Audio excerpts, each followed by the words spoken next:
എന്തിനാ ഇപ്പൊ തന്നു ചോദിച്ചതിനോട് എന്താ ചെയ്യുക, ലൈഫ് എങ്ങനെ മുന്നോട്ട് പോകാന്നുള്ള ഒരു സീരിയസ് കൺഫ്യൂഷൻസ് ആ സമയത്ത് ക്രിയേറ്റ് ആയി. അങ്ങനെ ഒരു മാസം കഴിഞ്ഞു. രണ്ടാമത്തെ മാസം കുഴപ്പമില്ല, കുറച്ച് പേഷ്യൻസ് ഒക്കെ ഉണ്ട്, കുറച്ച് നല്ല റവന്യൂ വന്നപ്പോൾ ഡോക്ടർ എനിക്ക് 15,000 രൂപ തന്നു. I gets motivated. അപ്പോൾ ഓക്കെ, എന്നാൽ പിന്നെ എന്ത് ചെയ്യാം, കുറച്ചുകൂടി ജോബ് ചെയ്യാം. അടുത്ത മാസം എന്തോ ഒരു പ്രശ്നം വന്നു, സാലറി ഗോസ് ടു 10,000.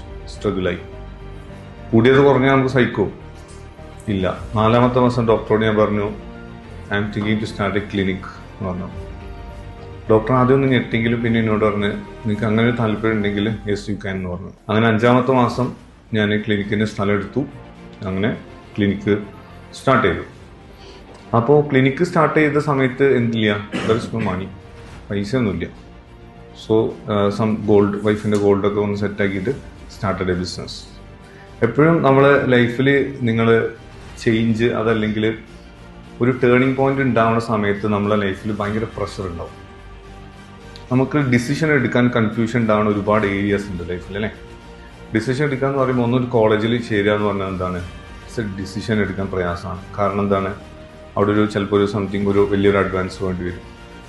അതല്ലാന്നുണ്ടെങ്കിൽ നമുക്കൊരു അപ്ഡേഷൻ, ഒരു കോഴ്സ് അപ്ഡേറ്റ് ചെയ്യണം. നിങ്ങൾ ഈ കോഴ്സ് കഴിഞ്ഞാൽ എനിക്ക് തോന്നുന്നു ഒരു അപ്ഡേറ്റ് ചെയ്യണം, അല്ലേ? സോ നിങ്ങൾ സ്ട്രഗിളിലായിരിക്കും. വീട്ടിൽ നിന്ന് ചിലപ്പോൾ പൈസ തരില്ല, അല്ലെങ്കിൽ പൈസ ഉണ്ടെങ്കിലും അവർക്ക് തരാൻ ഒരു പ്രയാസം ഉണ്ടാവും. Because it's going to air, അല്ലേ? പൈസ കാണില്ലല്ലോ. പഠിക്കണ പൈസ കാണാൻ പറ്റും നമുക്ക്. നമ്മളൊരു കാറ് വാങ്ങുമ്പോൾ നമ്മൾ ലോണും കടക്ക് വാങ്ങിയിട്ട് എടുക്കും. കാരണം എന്താ, there is A physical product, അല്ലേ? ഇതിലെന്തില്ല, ദർ ഇസ് നത്തിങ്, ഒന്നും കാണൂല.